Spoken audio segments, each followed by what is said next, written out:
J'étais en train de faire le montage de ma vidéo sur le tableau Une rue de Minsk et je me suis rendu compte que c'était très rythmé, très scripté, parce que je raconte l'histoire d'un pays et en même temps je montre quelques éléments du processus. Mais je me dis que certains d'entre vous aimeraient peut-être un contenu un peu plus chill, un peu plus authentique, qui se concentre plus sur le tableau que sur l'histoire du pays. Du coup, pourquoi pas faire une vidéo uniquement sur la partie peinture, sur la partie artistique, la création du tableau. Parce que dans mon disque dur, j'ai 2 ou 3 heures de rush timelapse et j'ai tout condensé pour que ça tienne en 2 ou 3 minutes dans l'autre vidéo. C'est du gâchis. Du coup, bienvenue dans ce vlog rétroactif de la création de mon tableau, Une rue de Minsk. Je vous rappelle juste le concept de la collection. En gros, je prends une fléchette, je la lance sur la carte qui est juste derrière moi, je sais pas si on la voit bien, et je fais un tableau sur une rue de la ville du pays où c'est tombé. Et honnêtement, la Biélorussie, je connaissais pas. C'était pas un pays auquel je m'étais intéressé avant de faire ce tableau. Du coup, les 3-4 premiers jours, en vrai, je me suis instruit. J'ai regardé des reportages, j'ai lu des trucs. Je vais pas vous mentir, j'ai été pas mal sur le portail Wikipédia de la Biélorussie. Et je sais pas si c'est quelque chose que vous faites quand vous cherchez une info sur Wikipédia, mais je vais pas me limiter à la version française. Je vais aller regarder l'article qui est labellisé. Et sur les sujets d'actualité un petit peu touchy, genre la guerre en Ukraine, au hasard, je vais regarder la page Wikipédia en russe, en allemand, en arabe, en français, en anglais pour faire une synthèse des informations et essayer d'avoir un truc plus ou moins neutre. On se comprend, hein, c'est... Donc après m'être gavé d'informations sur le pays, j'ai commencé à faire des croquis. Ce que je voulais absolument, c'est mettre en avant l'architecture communiste du pays. Alors j'ai cherché des lieux-dits à Minsk qui pouvaient être représentatifs du pays. Alors il y avait l'avenue de l'Indépendance, qui est une des plus longues d'Europe, la deuxième ou la troisième, je sais plus.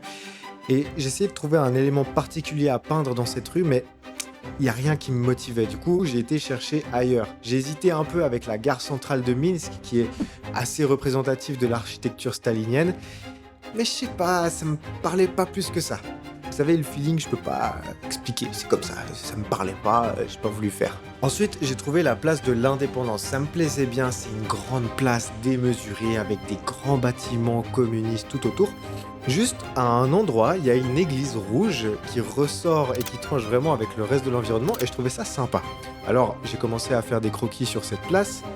J'ai d'abord posé ça sur papier, puis ensuite je suis passé sur tablette, et je sais pas, il y avait encore un truc qui me manquait, mais je savais pas expliquer quoi, puis vu que j'avais pas d'autre alternative, je me suis dit bah vas-y, je vais partir là-dessus. Et le soir, en cherchant 2-3 infos supplémentaires sur la Biélorussie, je tombe sur ça. Un KFC sous un bas-relief communiste. Et là je me dis, mais putain, c'est ça la scène qu'il me faut. Alors, bien évidemment, grand moment d'inspiration, je n'ai pas filmé. C'est pas grave, voilà le croquis. Le lendemain, ni une ni deux, je suis allé acheter le châssis sur lequel j'allais tendre ma toile. J'ai pris un format 100 par 80 cm, je me suis dit que ce serait pas mal comme format de base pour la collection, et honnêtement ce jour-là, il faisait dégueulasse. En tant que bon campagnard, en plus, quand je dois bouger quelque part, je dois faire 50 km d'office, et en même temps, les frais de livraison pour le châssis étaient de 42 francs, alors que le châssis en lui-même coûtait 41. Donc, autant bouger son cul, en plus ça me fait sortir, sous la pluie certes, mais quand même. De retour à l'atelier, je tends ma toile et je peux commencer mon tableau. D'ailleurs, si vous voulez savoir comment tendre une toile, j'ai fait une vidéo sur le sujet. Avant de faire quoi que ce soit sur ma toile, j'ai fait un quadrillage pour avoir des repères à l'échelle. C'est la meilleure stratégie que j'ai trouvée pour transposer un petit format vers un plus grand. Ensuite, j'ai enfin pu attaquer mon tableau. Parce que là, je vous parle de ma vie, mais à la base, on est censé parler du tableau. Déjà, la dernière fois que j'avais fait un tableau de grande taille, c'était en septembre 2025. Entre-temps, j'ai fait des travaux dans l'atelier, je me suis un peu beaucoup dispersé dans ma vie, donc j'avais un peu la pétoche de plus savoir dessiner ni peindre, donc je me suis mis la pression. Mais au bout de quelques traits, ça a été mieux, et puis j'ai même eu l'impression que vu que j'avais été privé de peindre pendant des mois, la frustration m'avait fait évoluer, et que du coup, je dessinais même mieux qu'avant. Je suis pas sûr, mais c'était le ressenti.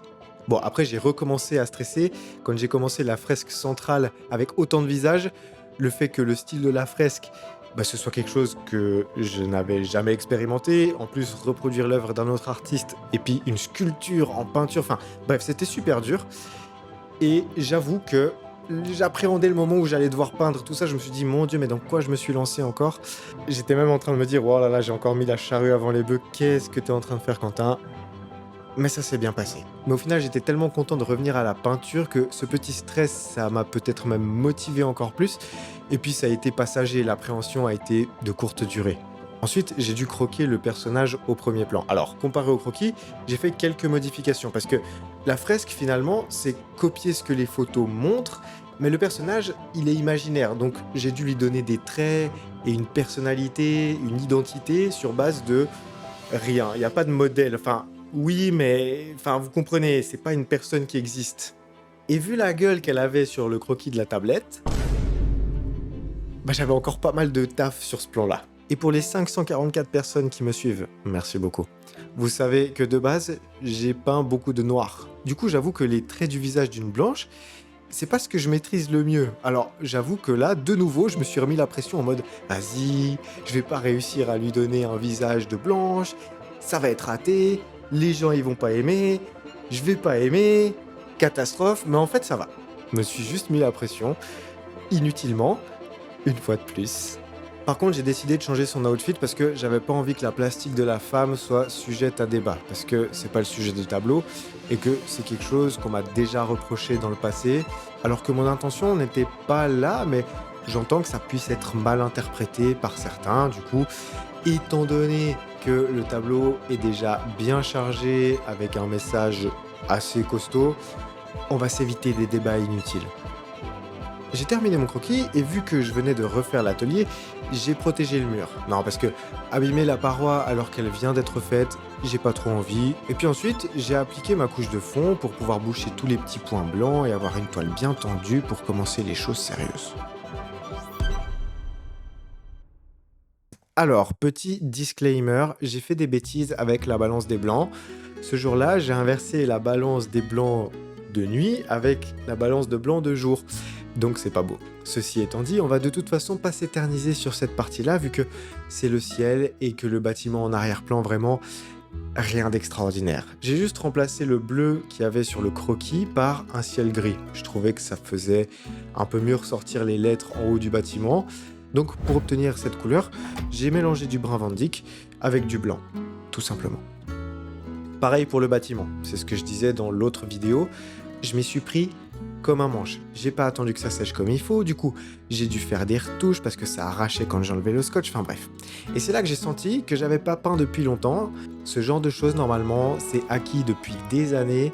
Et pourtant, je sais pas, par précipitation, l'excitation de recommencer à peindre, mais c'est des erreurs de débutant que j'aurais pas dû commettre.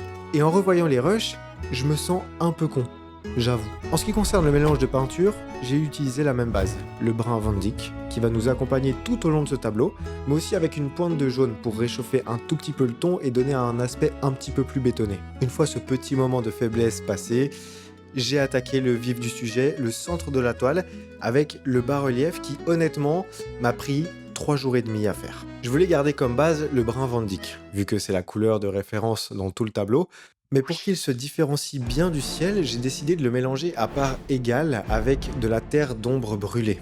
Ensuite, il me suffisait juste d'ajuster mes valeurs, putain c'est dur à dire, je vous jure, c'est la 3e fois que je le refais, avec du blanc pour faire ressortir les contrastes du bas-relief. Ce qui est assez difficile avec le bas-relief, c'est que je dois copier l'œuvre d'un autre artiste. Et en plus, c'est de la sculpture, donc c'est assez difficile à faire ressortir en peinture. Il faut vraiment accentuer les contrastes, presque les exagérer, pour que toute la dynamique de relief puisse ressortir. Alors, petit conseil, si un jour vous devez faire un bas-relief ou une sculpture en peinture, exagérez légèrement les contrastes. Ça ressort mieux. Même si pendant que vous le faites, vous avez l'impression d'en faire trop, ça rend mieux sur le résultat final. Si j'ai fait ce mélange, c'est aussi parce qu'il est assez facile à retrouver. Vu que le bas-relief m'a pris plus de 3 jours et que je travaille avec l'acrylique, qui a tendance à sécher assez vite, je voulais pas me casser la tête à retrouver ma teinte exacte à chaque fois. Après, j'ai une technique, si jamais j'ai une teinte très spécifique à trouver, je prends ma palette, je la pèse avec une balance de précision, je regarde combien de grammes je mets de chaque pigment pour pouvoir retrouver, après même proportionnellement, faire des règles de 3. Enfin, il y a toujours des stratégies, mais en l'occurrence là, j'avais pas envie de me casser la tête.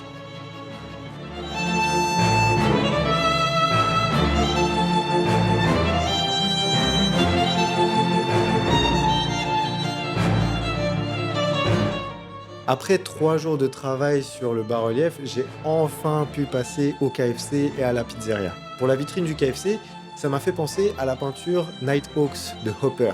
Je m'explique. Cette vitrine en angle, qui se démarque du reste de la toile, je voyais une certaine analogie avec ce que j'étais en train de faire. Parce que finalement, moi aussi, j'ai une vitrine en angle qui se démarque du reste de la toile pour des raisons absolument différentes, je vous l'accorde. Mais je sais pas, ça m'évoquait ça. Alors, je suis pas du tout en train de me comparer à Hopper, ne me faites pas dire ce que je n'ai pas dit, mais voilà, je voulais juste partager l'état d'esprit dans lequel j'étais pendant que je peignais. Au niveau des mélanges de peinture, là, j'ai toujours pris du brun Van Dyck que j'ai mélangé à du bleu primaire pour assombrir la teinte et faire l'intérieur de la vitrine.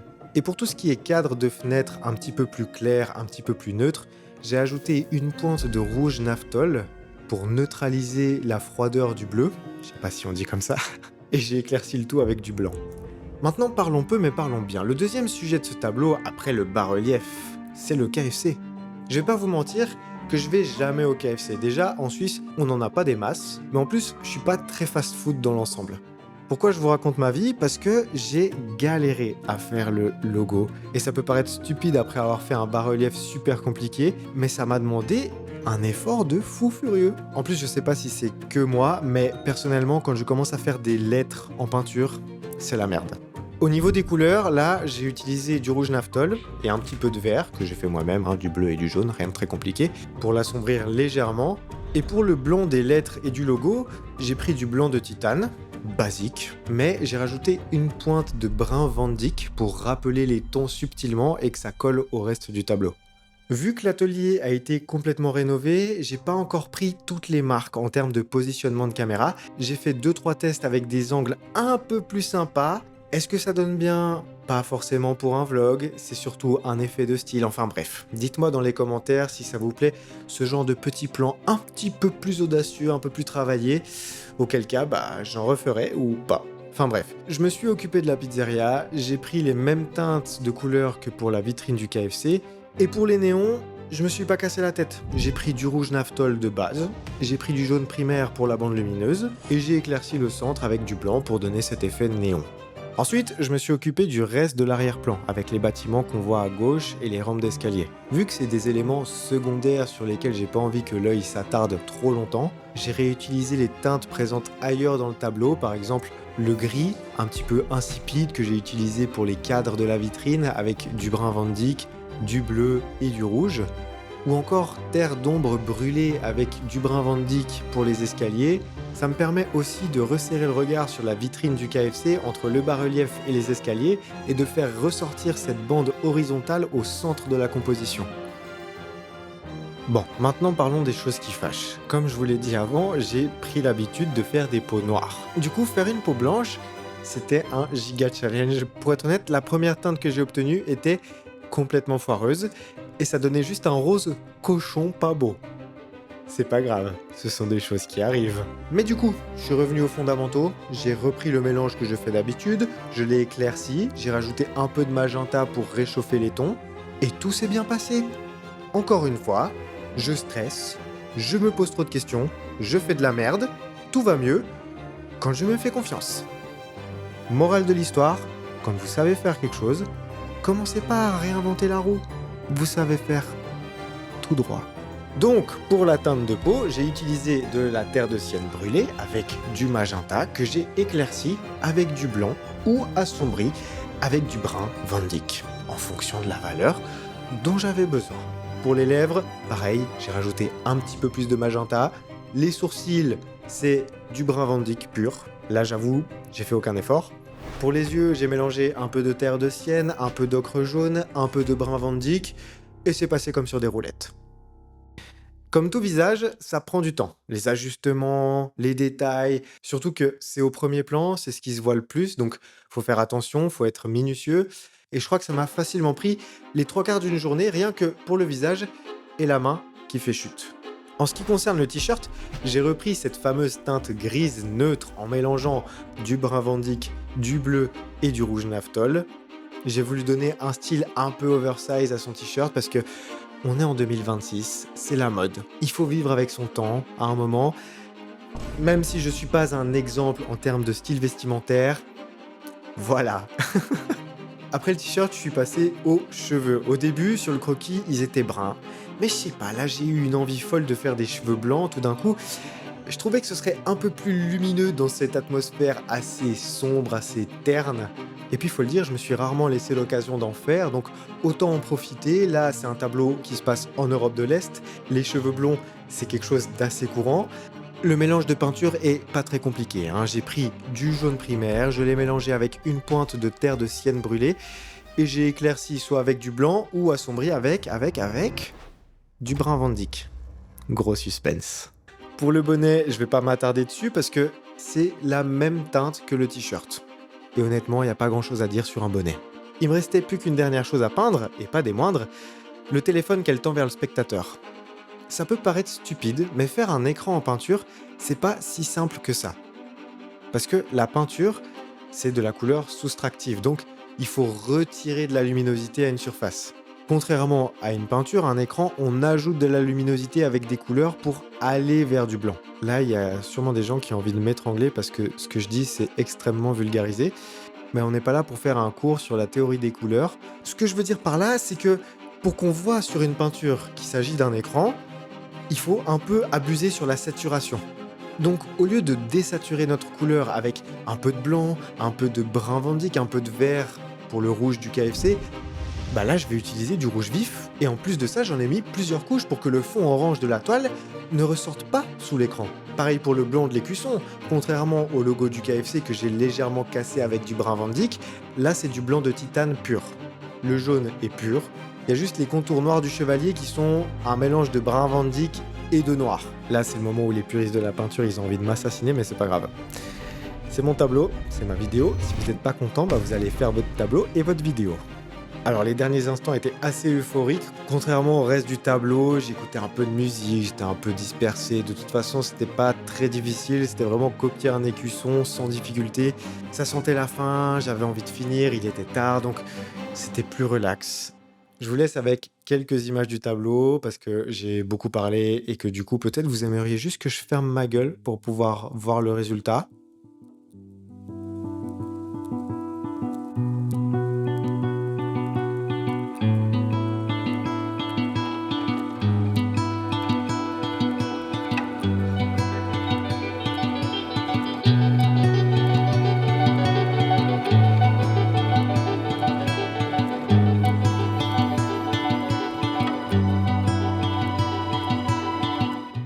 Juste avant de vous laisser, c'est la première fois que je fais un vlog, donc je sais pas comment on finit un vlog. Mais dites-moi si vous avez aimé ce format, et dites-moi ce que je pourrais améliorer. Je suis novice dans le domaine. Si vous voulez en apprendre plus sur l'histoire de la Biélorussie, avoir les tenants, les aboutissants de pourquoi j'ai fait ce tableau comme ça, il y a la vidéo sur l'histoire de la Biélorussie qui s'affiche là, ou là, je sais pas. Si jamais il y a des reproductions du tableau qui sont disponibles sur mon site internet, le lien est en description.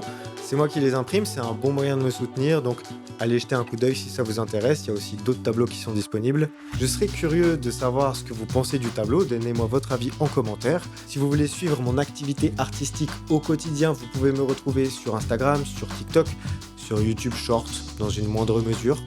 Et puis juste avant de vous quitter, je vous dis déjà la prochaine destination, ce sera l'Inde. Alors je sais pas quand est-ce que ça sortira parce que je dois me faire opérer de l'œil, j'ai une exposition à préparer donc je serai pas mal occupé, mais disons que dans le mois à venir, il devrait y avoir quelque chose qui sort.